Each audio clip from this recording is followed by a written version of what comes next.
ইরাকের উত্তরের আধা স্বায়ত্তশাসিত কুর্দিস্তান অঞ্চলে অবস্থানরত ইরানি কুর্দি সংগঠন খাবাত অর্গানাইজেশন অফ ইরানিয়ান কুর্দিস্তানের মহাসচিব বাবা শেখ হুসাইনি বলেছেন, ইরানে স্থল অভিযান চালানোর সম্ভাবনা খুবই বেশি। আল জাজিরাকে দেওয়া সাক্ষাৎকারে তিনি জানান, দীর্ঘদিন ধরেই এমন পরিকল্পনা ছিল। বর্তমান পরিস্থিতি তাদের জন্য তুলনামূলক অনুকূল হয়ে উঠেছে।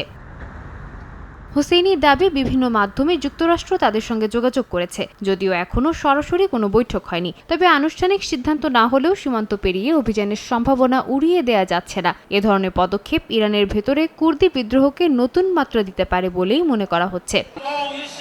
এদিকে ইরানের Islamic revolutionary guard corps IRGC জানিয়েছে, শনিবার ইরাকের কুর্দিস্তান অঞ্চলে থাকা 3টি বিচ্ছিন্নতাবাদী ঘাঁটি লক্ষ্য করে হামলা চালানো হয়েছে। তাসনিম নিউজ এজেন্সির বরাতে আইআরজিসি সতর্ক করে বলেছে, কুর্দি গোষ্ঠীগুলো যদি ইরানের আঞ্চলিক অখণ্ডতার বিরুদ্ধে কোনো পদক্ষেপ নেয় তবে তাদের গুঁড়িয়ে দেওয়া হবে।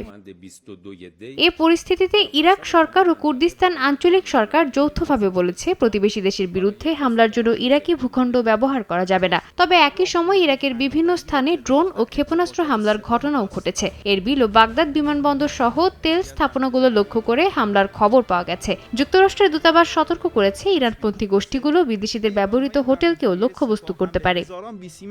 সাদিয়া তাসনিম, সময় সংবাদ।